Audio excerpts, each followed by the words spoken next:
Hola a totes i a tots, soc Miquel Faus, doctorand d'Història Medieval de la Universitat de València, i en primer lloc m'agradaria agrair als organitzadors del Congrés Proscrits, Marginats i Minories a la Corona d'Aragó per deixar-me presentar i també agrair-los que hagin sigut capaços de portar endavant iniciatives que reactiven un poc l'activitat acadèmica en temps del coronavirus. En aquesta sessió, en aquesta petita ponència, parlaré sobre el comerç prohibit, el control i el tràfic d'armes a la Corona d'Aragó. Bé, durant la ponència parlarem bàsicament de tres grans blocs. En primer lloc, el context legal al voltant del tràfic d'armes, les limitacions. En segon lloc, els actors responsables del comerç d'armament i, finalment, l'existència d'un comerç minoritari il·legal, que és bàsicament el tràfic il·legal d'armes. Bé, sense més dilació, comencem.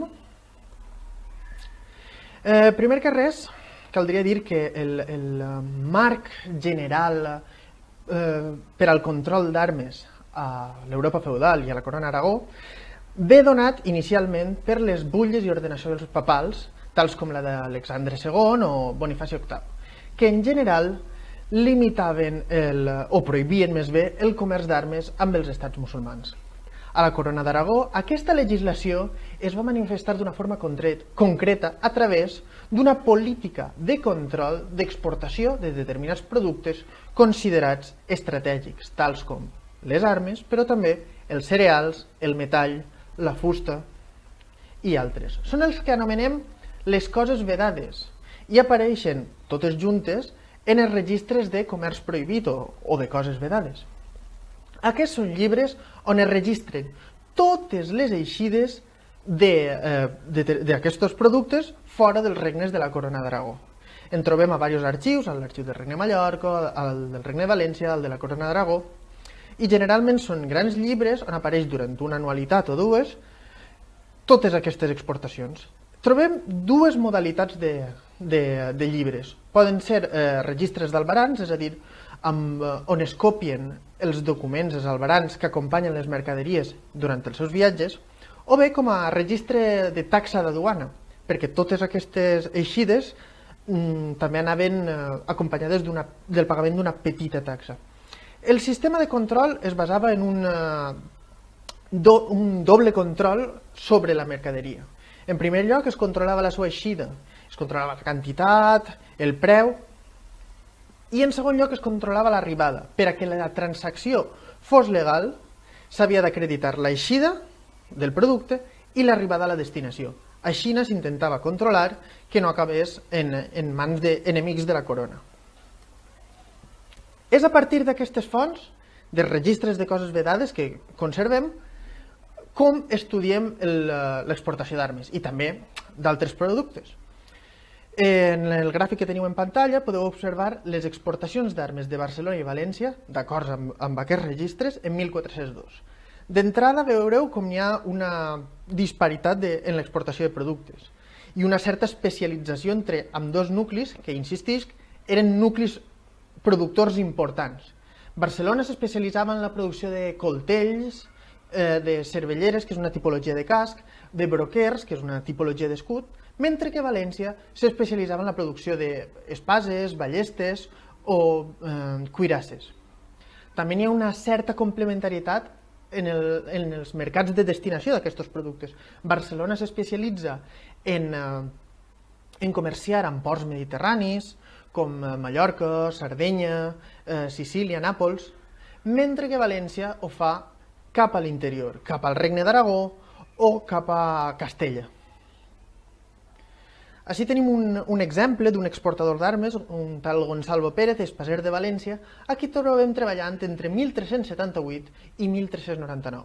Com podem observar a partir del mapa i de les localitats on va exportar, veiem que generalment anava a nuclis menors de l'interior d'Aragó, de Castella, viles-mercat que aprofitava com a centre de distribució del producte. Durant uns 15 anys va exportar quasi 2.000 armes, és a dir, una xifra gens menys tenible.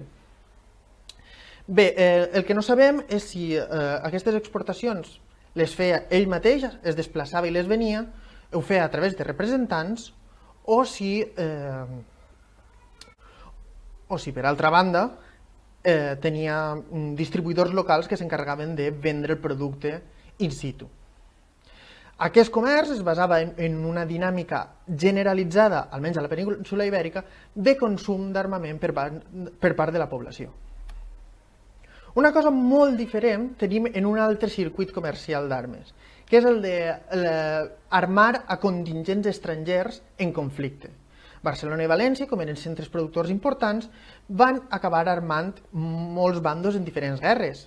Guerra de 100 anys, on armaràs dos bandos, les guerres entre Castilla i Portugal, on armaràs dos bandos, la conquesta de Ceuta, on estarà armant els defensors de la ciutat contra els atacs musulmans, armarà els dos bandos en les bandositats del regne de Múrcia, armarà els castellans en les guerres contra Granada, un seguit de conflictes on les ciutats de la Corona d'Aragó apareixen armant contingents. En aquest context apareixen figures que podrien considerar verdaders traficants d'armes. Hi ha així us deixo un exemple, que és el de Vido de Causa, un armer valencià d'origen italià, probablement genovès, al que documentem algunes operacions de gran tamany, no sols pel número d'armes, sinó per el capital invertit darrere. Hi ha una, en 1384, en la que armarà els castellans per a la batalla del Jubarrota, en la que es documenten armes per valor de 12.000 sous, una suma molt gran per a una operació d'aquestes característiques realitzada per un privat. Però bé, hem estat parlant de legislació, de com aquesta legislació condicionava el comerç d'armes, però hi havia un tràfic il·legal d'armes? Sí que hi havia, i forma part del nostre estudi. Aquest és molt més difícil d'estudiar. Si bé el primer l'estudiàvem a partir dels registres de coses vedades i de les exportacions, aquest ho fem generalment a partir de les multes quan algú incompleix aquesta normativa respecte al comerç prohibit. Tenim tres dinàmiques d'exportació il·legal. La primera és la simple ocultació per no pagar taxes, que és una cosa generalitzada en les armes, com els productes alimenticis o qualsevol altre tipus de producte. El segon és l'abastiment dels enemics de la corona en temps de guerra. És relativament freqüent, no, però tenim alguns exemples en els que la corona d'Aragó està a guerra en Castella i algun castellà habitant en València ven armes als castellans. Això està perseguit en temps de guerra. Finalment, i el més interessant i en el que ens centrarem avui, el comerç d'armes amb els estats musulmans, que està permanentment prohibit, sempre està prohibit perquè sempre són considerats enemics de la corona. L'armament europeu al nord d'Àfrica i a Granada, per altra banda, estava molt ben vist i era molt apreciat. Diversos escriptors musulmans parlen de la qualitat de les espases o de les armes franques o europees en el seu context. De fet, fins i tot Francesco d'Atini recomanava als seus factors en el nord d'Àfrica regalar-los armes, espases, coltells de qualitat perquè eren molt apreciats per ells. També és molt freqüent que diplomàtics de la Corona d'Aragó regalen armes als dignataris, per exemple, del Regne de Granada com un senyal d'amistat, perquè eren objectes, insistisc, molt apreciats. Com estudiem el tràfic il·legal d'armes? Ja ho hem dit, generalment a partir de multes o a partir de notícies indirectes. Així he posat alguns exemples per a que veieu amb quina documentació treballem. És coses tan breu com es localitza una nau que anava a Terra de Moros amb 2 barrils de vi amb 22 cotes de malla dins. La primera característica del tràfic il·legal, l'ocultació. Quasi sempre van ocults en sacs d'arròs, en barrils de vi. Un altre exemple, detenen a 2 mudèjars en Ondara portant a Dénia cotes de malla. Així tenim una altra de les característiques, que són els mudèjars valencians, perquè quasi totes aquestes dades les hem trobat per a València, col·laborant en l'exportació d'armes. Així en tenim un altre en el que un cuirasser de València confessa haver rebut diners per una cuirassa que després s'ha enterat que anaven ara a Granada, comprar per un musulmà. I ell ha decidit tornar al rei l'entrada d'aquesta cuirassa en senyal de bona fe i en senyal de respecte a la legalitat. Fet que mostra també que hi ha una certa animadversió cap al tràfic il·legal d'armes amb els estats musulmans. La relació dels mudèjars i l'armament a la Corona d'Aragó havia sigut un tant estranya, perquè estan tots armats fins al desarmament a mitjans segle XVI, participen eventualment com a contingents als exèrcits de la Corona d'Aragó, participen en la producció d'armament, no associats als gremis, però sí com a subcontratats d'algun llancer o d'algun espaser, i inclús apareixen comerciant legalment amb armes, amb Castella, amb Aragó.